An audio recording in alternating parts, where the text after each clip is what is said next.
Então chegamos aqui na parte de combate. A parte de combate, ó, então aqui está aqui combate e resolução de situações. Esquiva, vamos falar de esquiva aqui. Eu vou resumir, tá? Ataque e defesa, consequências, vou resumir. Dados e ritmo da luta, vou resumir. Por que eu vou resumir tudo isso? Porque a gente vai ter um exemplo aqui sendo narrado. Então vai ter um combate sendo narrado. E aí vai dar para entender melhor todos esses 3 pontos aqui, que são os pontos chaves do nosso combate. E aqui está o coração do nosso sistema, tá? Porque, de novo, o foco total do nosso sistema foi lutas rápidas, lutas com consequências fortes. Se você tomar uma decisão errada, pode levar a uma série de problemas para você no meio da luta. E é isso. Esse é o foco do nosso sistema. Então vamos lá, esquiva. O seu personagem ele tem aquele atributo de calculado lá de esquiva, né? Aquilo ali é essa capacidade de esquiva. Imagina esquiva como se fosse um chakra, uma barra de energia, né? Então, quando você vai numa luta, você vai esquivando das coisas, você vai gastando essa energia, você vai gastando essa barra. Então, se você tem 1000 de esquiva, o personagem tá vindo, ele não é tão rápido e não tem tanta destreza, mas ainda assim ele vai, se você não fizer nada, ele vai te acertar um soco. Então, você tem que esquivar daquele soco.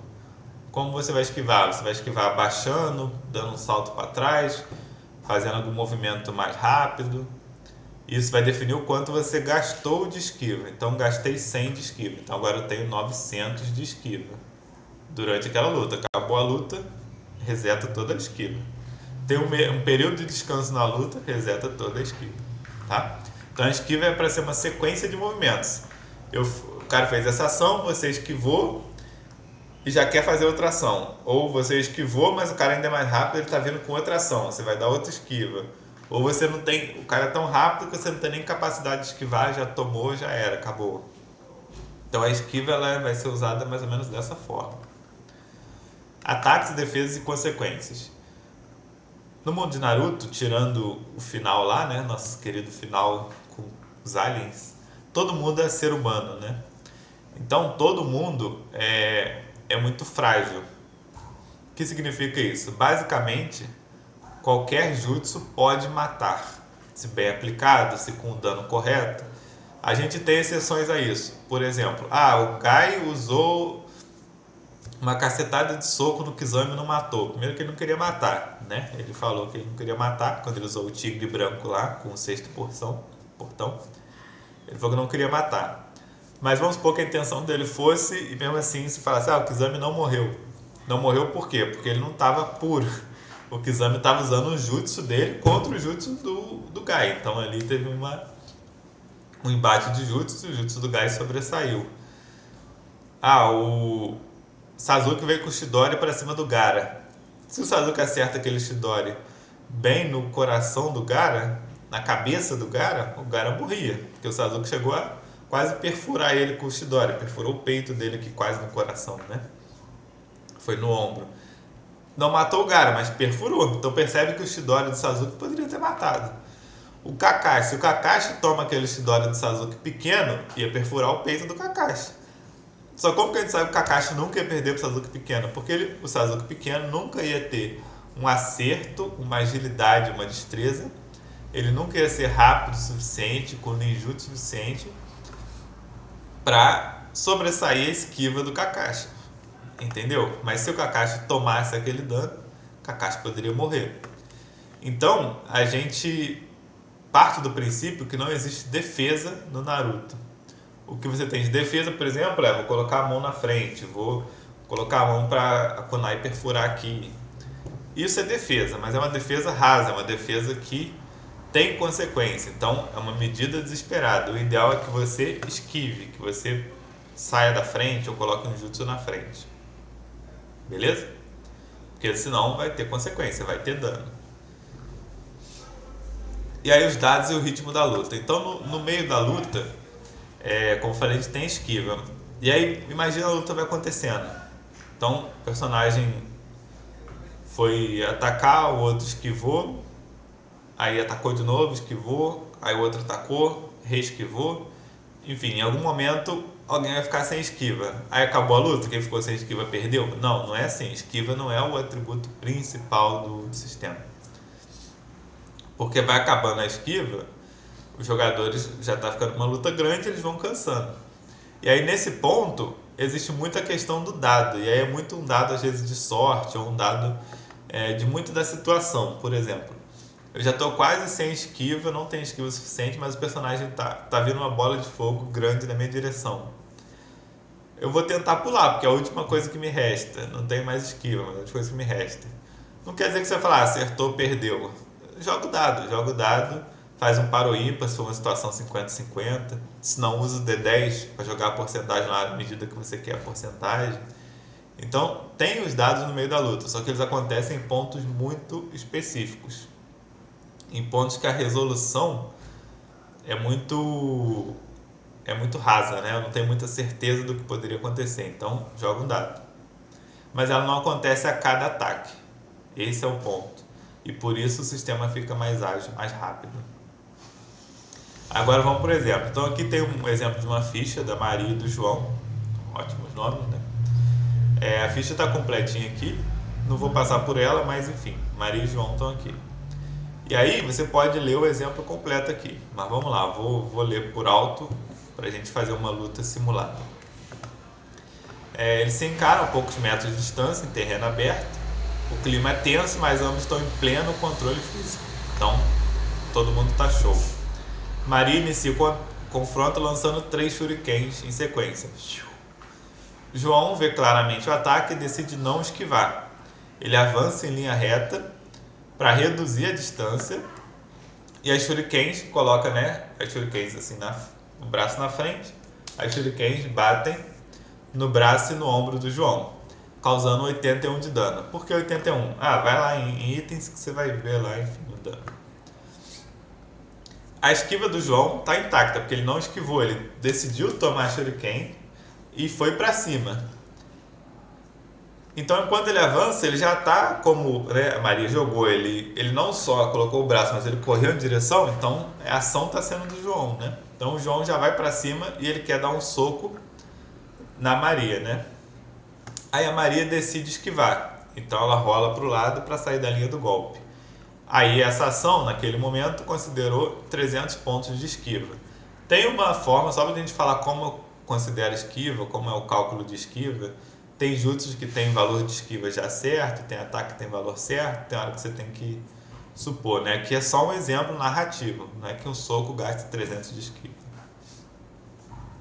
Então ela esquivou, gastou 300. A esquiva de Maria vai para 517. Então, 517 menos 300. Conta simples, de novo, tem aquele rascunho lá em cima. Então, você sabe que você tem 517, risca 517, coloca 300. O soco passa raspando, Maria esquivou rolando para baixo, pro lado, né? Ela se levanta quase instantaneamente, ela faz o giro já levantando, puxa uma kunai e avança com ataque direto. O João já está muito próximo. Então, a esquiva, o custo de esquiva dele seria muito alto se ele quisesse esquivar, porque eles estão muito próximos. Maria é rápida, João tem velocidade para esquivar, mas como eu falei, como ele está muito próximo, seria muito esquivo. Então ele não quer esquivar, ele vai tentar defender com o braço. Então, Maria puxou a kunai, vai dar o ataque, João defende o ataque com o braço.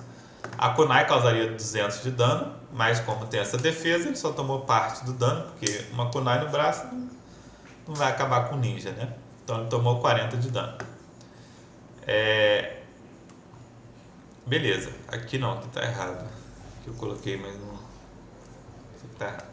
Aí bom, ferido, João tenta ganhar distância e decide esquivar com recuo mais longo. Então ele tomou consequências, tá vendo? Não é que ele tomou a melhor decisão possível. Ele tomou, não pensou rápido, tomou o dano, agora ele pensa em pular para trás, dar uma esquiva para trás. Dá uma esquiva para trás e o custo foi 400, a esquiva dele cai para 780. A Maria acompanha o movimento, ou seja, ele vai e pula para trás, a Maria já pula para frente também para dar o golpe e dá um chute forte. Ele de novo não vai esquivar, toma mais dano. Causando 60 e ele perde. É porque esse negócio de estamina eu já removi do RPG, então ainda tem alguns textos antigos. Perdeu o equilíbrio e caiu no chão, ou seja, ela veio com chute, ele defendeu e caiu no chão. No chão, sentindo o peso da luta, o João tenta sair completamente da linha de ataque. Ele gasta toda a esquiva restante para fazer uma esquiva extrema. Então, ele quer dar aqueles 3 saltos, 2 saltos para trás para ficar bem longe. Dando um salto para trás, ela percebe a abertura e arremessa uma kunai. O João, ele escolheu, né? O jogador, tem que pensar que o jogador falou, vou dar 3 saltos para trás rápido. Maria percebeu isso e já tocou a kunai. Como ele está dando o salto, no meio do salto, ele não consegue mudar de direção no meio do salto tão facilmente. Então a kunai vai vir direto nele. Só que ele está com a esquiva zerada e ainda consciente. Então, nesse contexto, João no chão e ferido, mas vendo o ataque, é permitida uma tentativa de reação intuitiva. Então, aquela questão que eu falei do dado. Ele rola um D10, o resultado é 6, a tentativa falha. A kunai atinge o abdômen nu do João. Aí aqui rola um dado só para saber se a kunai entrou muito, entrou pouco, se foi... quão grave foi essa kunaizada no peito, né? Então aqui a gente teve uma luta. Pode ter parecido um pouquinho complexa, mas é porque eu estava controlando os 2 jogadores, né? Normalmente eu controlo um NPC e o jogador controla a si mesmo. Ou, enfim, 2 jogadores estão lutando um com o outro. Então não é tão complexo, não é tão confuso. Quando você vê cada pessoa, é a voz de um personagem, é muito mais fluido o fluxo da luta, né? Mas deu pra ver que só teve alguns dados ali, né? E a luta fica muito rápida. Combate com jutsu. Então, não vou reler tudo aqui de novo, né? Aqui é outro cenário, mas basicamente eu vou para a parte do jutsu. Então, quando chega a hora de usar o jutsu, aqui na verdade eu não vou nem ler. A mesma coisa, só que o usuário usa um jutsu, aí o jutsu tem, como eu falei, alguns jutsu tem seu próprio custo de esquiva, uns são mais fáceis porque são mais lentos, outros são mais rápidos, tipo, um jutsu de vento é muito rápido, então é mais difícil de você esquivar, né? Então aqui tem alguns exemplos de cenário de luta, né? O Genjutsu, como eu falei, ele é usado com observação. Então aqui tem o Genjutsu fora de combate e o Genjutsu durante o combate. E aí furtividade, como eu comentei, né? E furtividade contra alerta e infiltração. Então aqui a ideia aqui foi explicar essa questão do combate, como que é o nosso RPG, como que é a nossa mecânica de luta, porque isso é o principal. O resto por exemplo, clã, aí eu explico como são os clãs, vantagem e desvantagem, o que é, como funciona, como que eu pego vantagem e desvantagem, de onde vem esses pontos, tá? Então é bem por aí. E aqui a gente tem um texto de como narrar esse sistema que é dicas, né? Por exemplo, é você que não é simular números, né? Apesar de a gente ter muito número e pouco dado, o número não é a realidade absoluta. Você tem que entender a cena, entender o que ela está acontecendo. Faz sentido? Não faz sentido? Nem todos pode ter uma esquiva, às vezes a diferença da agilidade, da destreza do outro é tão grande que o cara nem gasta esquiva, o cara é simplesmente muito mais rápido. Por exemplo, Sasuke vindo com o Chidori para cima do Itachi. A destreza que o Sasuke tinha ali, o ninjutsu que ele tinha, era tão ínfimo, tão pequeno perto da agilidade do Itachi. O Itachi segurou a mão dele, mas vamos supor que o Itachi quisesse esquivar. Se o Itachi quisesse esquivar, você como narrador, você não vai gastar esquiva ali naquele momento do Itachi, porque é muito grande a disparidade, nem foi uma dificuldade para ele fazer isso, sabe? E o ritmo da cena é sua responsabilidade como narrador, então você que tem que ficar cobrando, né? Por exemplo, isso aqui vale a pena ler, né? O combate não acontece de forma contínua. Ele acontece, né? Não existe turnos, rodadas ou pausas seguras para você ficar calculando o melhor movimento. Então é você que tem que manter o senso de urgência, é você que fica impulsionando a luta a ser rápida, mas sem atropelar o jogador. O jogador está falando, você não vai interromper ele, enfim. O NPC está vindo, Maria está vindo na direção do jogador. O jogador fica, o que eu vou fazer, o que eu vou fazer, deixa eu ver minha ficha, o que eu vou fazer, o que eu vou fazer. Você dá alguns segundos ali para a pessoa pensar, é isso. Você fala, ó, a pessoa está se aproximando, está se aproximando. Quanto mais ela se aproximar, mais difícil é a esquiva, tá chegando perto. Se o cara tomar uma decisão, ele vai tomar um ataque, entendeu? Esse é o ponto. Ele tem que se conhecer, tem que conhecer a si mesmo. Se ele ficar toda hora precisando ver a ficha dele para decidir o melhor movimento, o RPG nunca vai fluir. Então você não tem que deixar isso acontecer, você tem que ficar pressionando ali, sabe? E esquiva é um controle, não é ponto de vida. Isso aqui é uma das coisas mais difíceis nesse sistema. Eu tentando deixar isso bem claro e até talvez mudar algumas coisas no futuro para deixar isso mais claro, né? Esquiva não é ponto de vida, não é tipo assim, acabou a esquiva, acabou a luta. Como eu falei, você pode decidir tomar um ataque no momento, é saber se vale a pena tomar um ataque, se não vale. Às vezes você vai esquivar, mas a pessoa é tão rápida ou está tão perto e tão rápida a mais que você, que ela vai dar 2 golpes enquanto você está esquivando do primeiro. Às vezes você tem que criar uma situação, por exemplo, ela é muito rápida, tem uma esquiva absurda. Mas você é um perito em furtividade, você montou uma armadilha perfeita lá para ela, não tem nada de observação. Ela vai simplesmente entrar na sua armadilha, já vai chegar tomando dano, enfim, já vai chegar despreparada. Então a esquiva não serviu para nada, sabe? Então é importante deixar isso claro. A esquiva ela é muito útil, ela é importante num confronto limpo, puro, mas na realidade do Naruto isso não deveria sempre acontecer, né? Tá? E aqui a gente tem vários exemplos, né?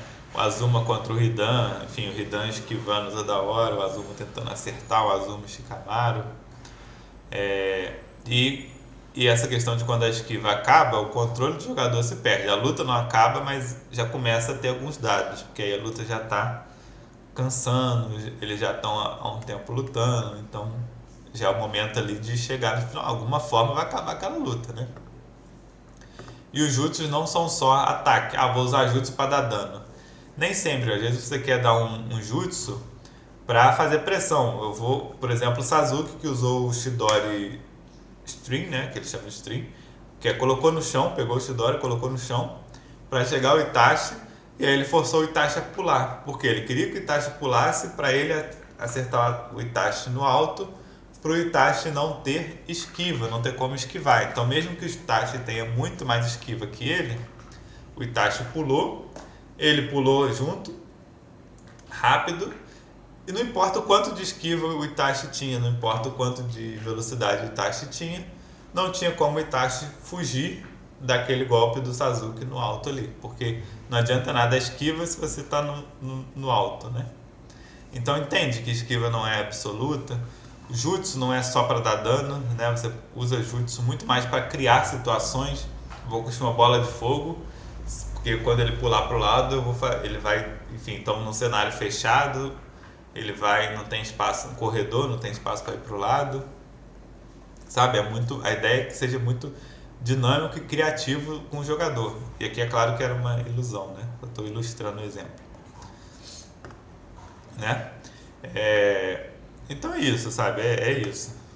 Não tem muito o que dizer. Espero que vocês possam ver uma luta em breve. O sistema está rolando, as lives estão rolando. Tivemos só a primeira live montando os personagens, atribuindo a primeira missão. Confia que o RPG vai ser bom, tá? O RPG vai ser bom. Então, vejo vocês na próxima live, no próximo vídeo.